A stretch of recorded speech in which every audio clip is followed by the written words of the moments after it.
할렐루야. 하나님의 크신 은혜와 우리 주 예수 그리스도의 평강이 성령 충만을 사모하는 우리 태어난 성도들과 가정 위에 함께 하시기를 주님의 이름으로 축원합니다. 여러분, 착시 현상에 대해서 혹시 아시나요?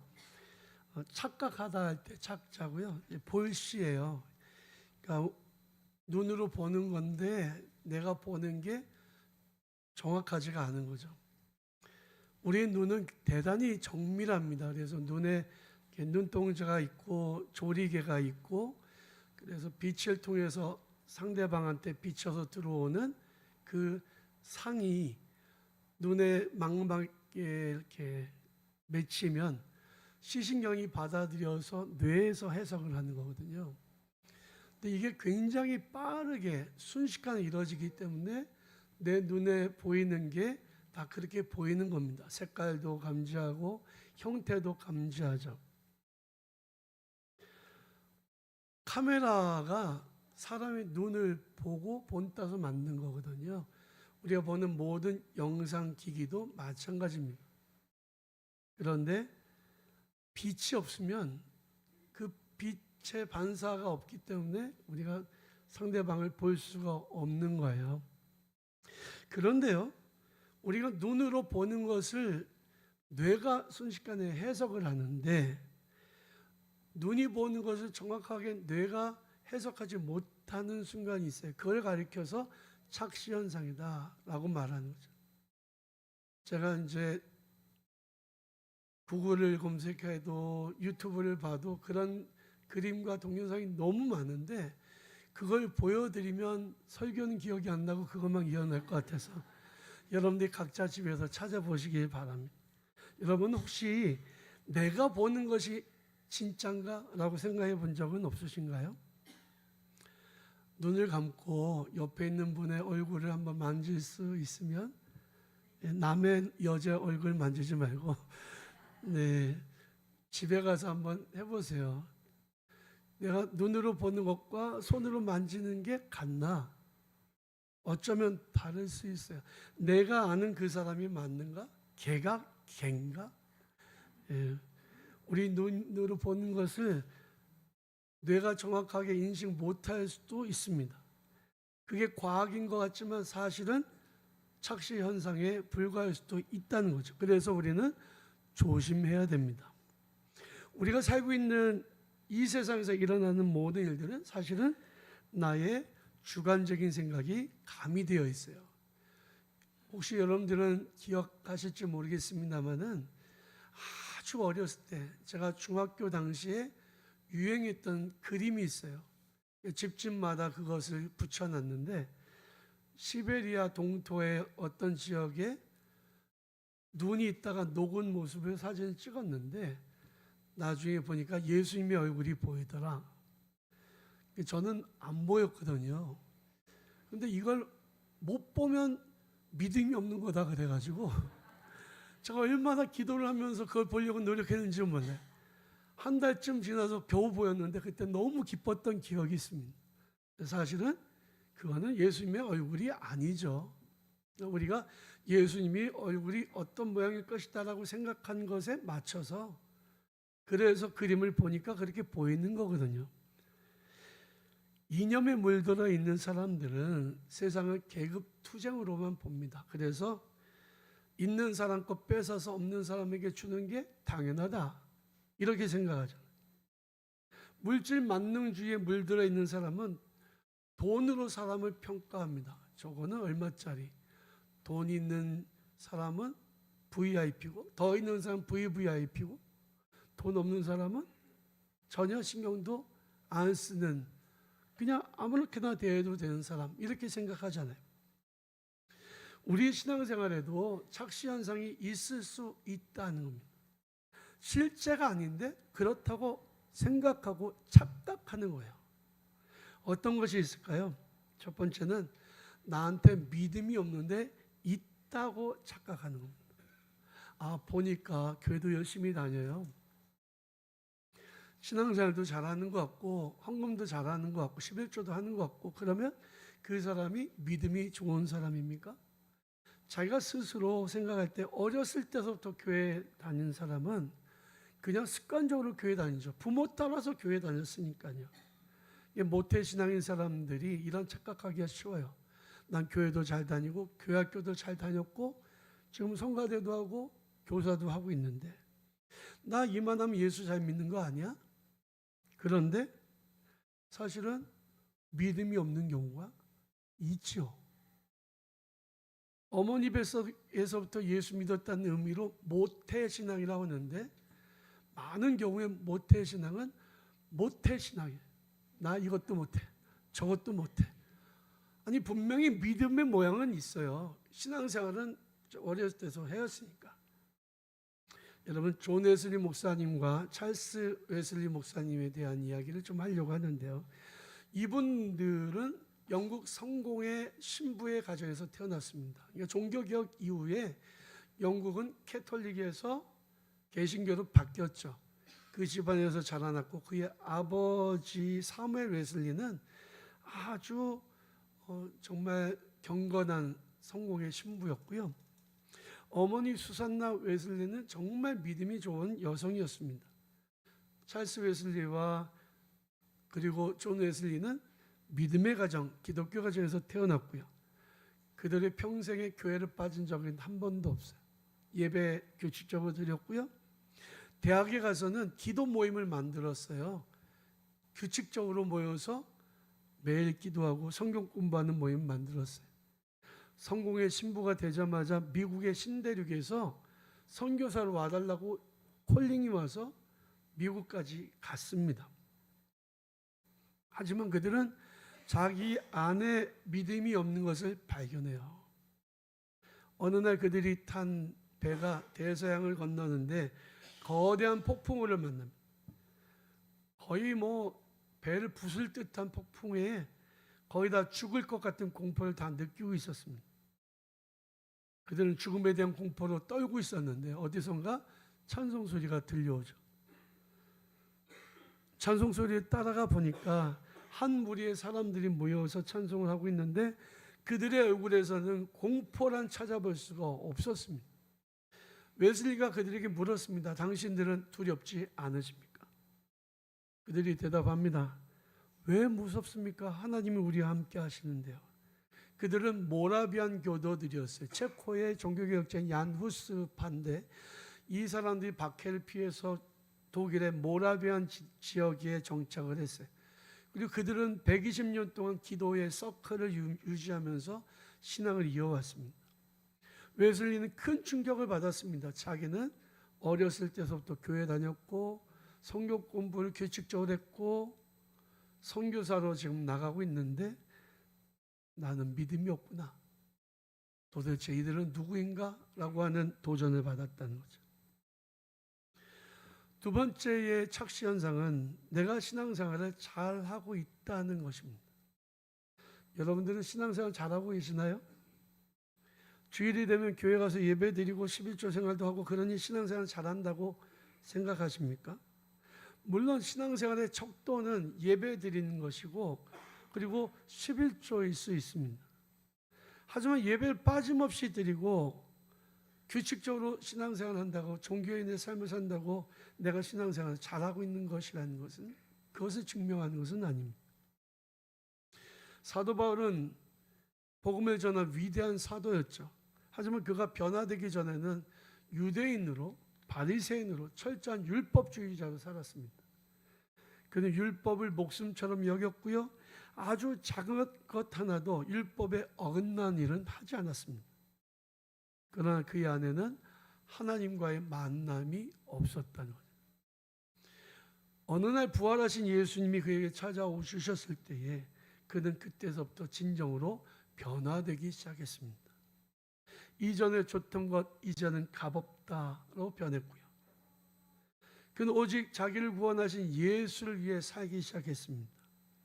신앙이라고 하는 것은요, 하나님과의 관계가 정말 중요한 거죠. 내가 성가대하고 내가 교사하고 찬양대로 섬기고 교회에서 주방에서 봉사하고 주일만 되면 정말 교회 와서 예수 믿는 사람으로서의 신앙생활 잘하는 것 같은데 정말 내 안에 예수가 계시는가?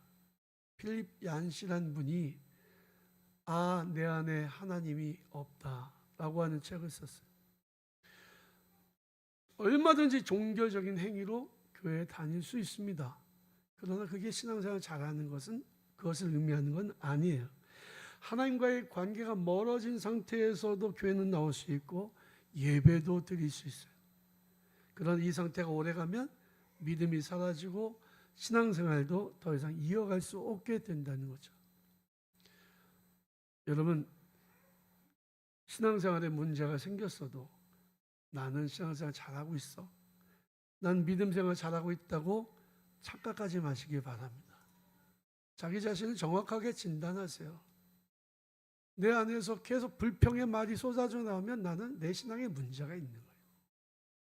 내가 하나님을 의지하지 않고 돈을 의지하고 살면 내 신앙생활에 문제가 생긴 거예요. 교회를 아무리 열심히 다녀도 그것으로는 구원을 얻지 못합니다. 세 번째로, 내가 천국에 갈 수 없는데 천국 갈 수 있다고 착각하는 겁니다. 예수 믿는 사람들은요, 천국에 대한 믿음이 있어요. 여러분, 천국이 있다고 믿으십니까? 예, 절반 정도만 믿으시는 것 같네요. 교회 다니는 사람들 중에도 천국이 있다고 확신하는 사람들이 적어요. 통계에 의하면 내가 죽으면 천국에 갈 수 있다고 믿는 사람이 교인 중에 15%밖에 안 된다. 이것도 20년 전의 통계니까 지금은 더 적을 수도 있습니다. 여러분, 죽음 이후에 하나님께서 다스리시고 통치하는 세상이 있고, 그리고 내가 죽으면 천국에 갈 수 있다고 믿는다고 해도 형식적인 신앙생활을 하는 사람은 막연히 나는 갈 수 있다고 생각할지 몰라도 못 갈지도 모른다는 사실을 여러분 생각해야 됩니다. 구원의 확신도 없고 믿음도 없고 주님을 위한 헌신도 충성도 다하지 않고 사명도 감당하지 않으면서 막연히 나는 천국에 갈 수 있다고 착각한다면 문제가 있는 거죠. 천국은 믿음이 없이는 절대로 갈 수가 없습니다. 어느 날 부자 청년이 예수님을 찾아왔어요. 그리고 예수님께 질문합니다. 선생님, 어떻게 해야 영생을 얻을 수 있습니까? 그는 어려서부터 율법을 잘 지켜왔고요, 유대인으로 바른 삶을 살았다고 이야기합니다. 그런데 예수께서는 그에게 한 가지 부족한 것이 있다고 말씀하셨어요. 그는 엄청나게 큰 부자였습니다. 예수님은 그에게 말씀하시기를 내 재물을 팔아 가난한 자에게 나눠주고 그 다음에 나를 따르라고 말씀하셨습니다.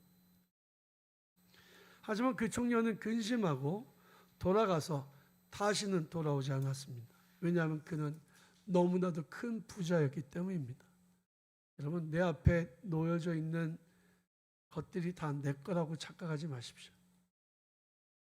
내가 병들고 내가 이 세상의 삶이 끝나갈 때 그게 무슨 의미가 있어요? 돈이 무슨 의미가 있습니까?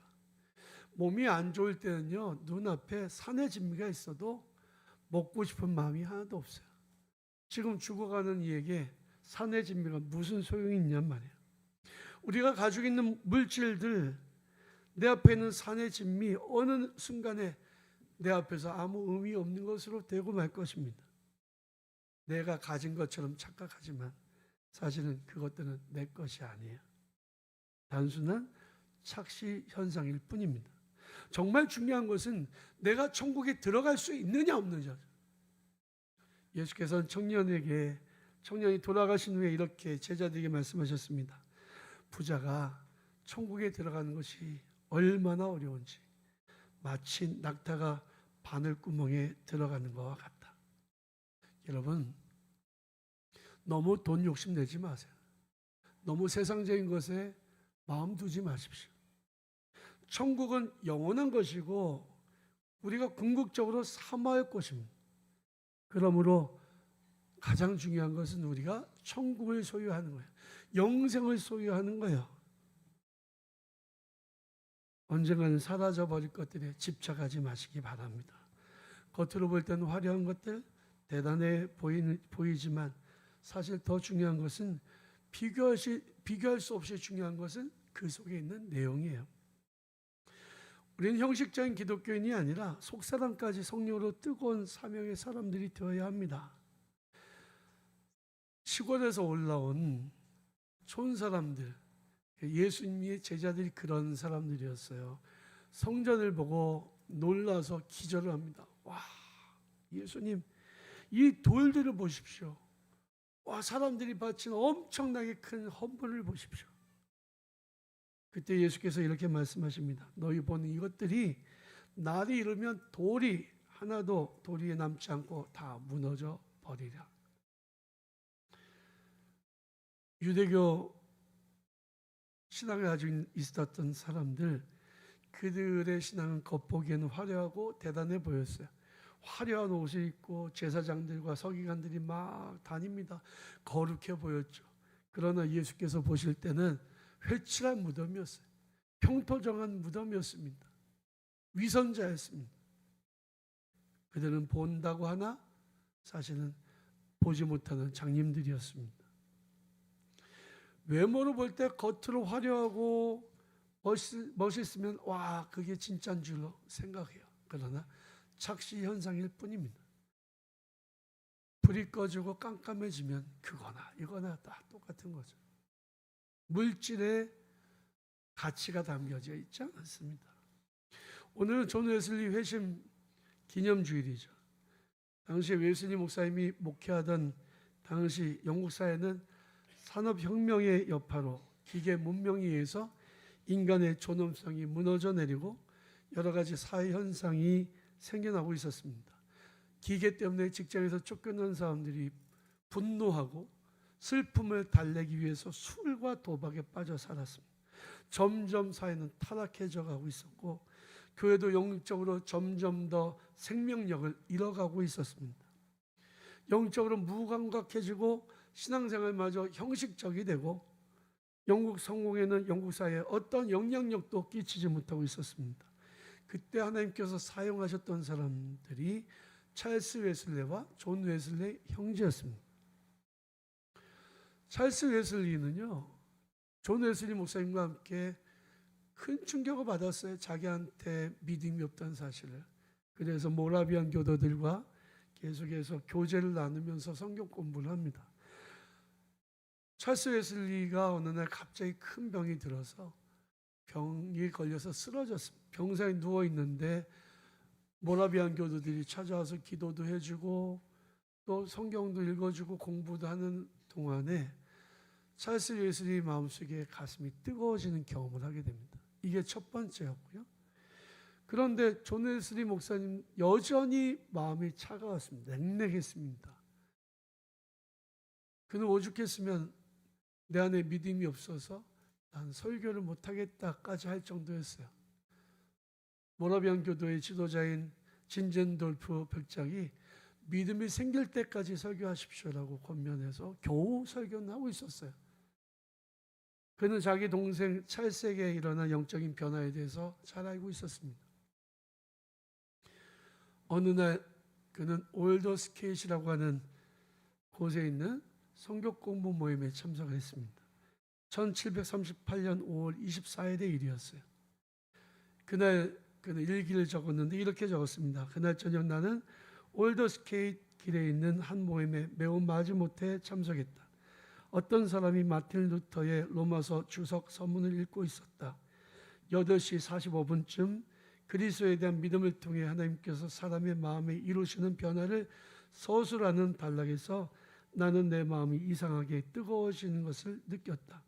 내가 진정으로 그리스도를 구원을 위해 오직 그리스도만을 의지하고 있다고 느꼈다. 그리고 그분께서 진정 나의 죄를, 나의 죄까지도 가져가셨다는 사실과 죄와 사망의 법에서 날 구원하셨다는 확신이 내게 주어졌다. 존 웨슬리 목사님은 이후로 변했습니다.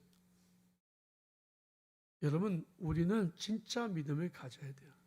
착시 현상이 아니라 정말 스스로 속이지 말고 정말 믿음으로 온전히 올바른 신앙생활을 하는 성도들이 되시기를 바랍니다. 오늘 본 말씀에 스스로 속이지 말라. 하나님은 업신여김을 받지 아니하신다고 말씀하십니다. 내가 잘 믿고 있다고 착각하지 마세요. 우리 날마다 더 거룩해져야 되고 하나님이 완전하신 것처럼 우리도 완전에 이르러야 합니다. 그래야 나는 비로소 세상을 변화시키는 하나님의 축복의 통로가 될 수 있어요. 존 웨슬리 목사님이 구원의 3단계에 대해서 이야기했습니다. 첫째 단계는 예수를 믿어서 의롭다고 인정받는 단계, justification. 두 번째 단계는 거룩해져가는 단계, glorification. 마지막 단계는 완전에 이르는 단계, perfection입니다. 우리는 아직 완전히 이루진 못했지만 성화의 과정을 거쳐가야 돼요. 내 부족함을 깨닫고 주님 앞에 주님, 할 수 없는 죄인이 주의 도우심을 구합니다. 나를 불쌍히 여겨 주십시오. 내가 정말 더 믿기를 원합니다. 주님 앞에 믿음으로 기도하고 그래서 하나님 주시는 은혜로 성령의 충만하심을 받아 우리가 신앙생활을 바르게 하고 또 하나님께서 우리에게 주시는 천국의 소망을 받는 복된 성도들 다 되시기를 바랍니다. 내가 변해야 세상이 변하고 내가 변해야 우리 교회가 부흥하고 내가 변해야 우리 가정이 복을 받습니다. 이런 복을 받는 복된 성도들 되시기를 주님의 이름으로 축원합니다. 우리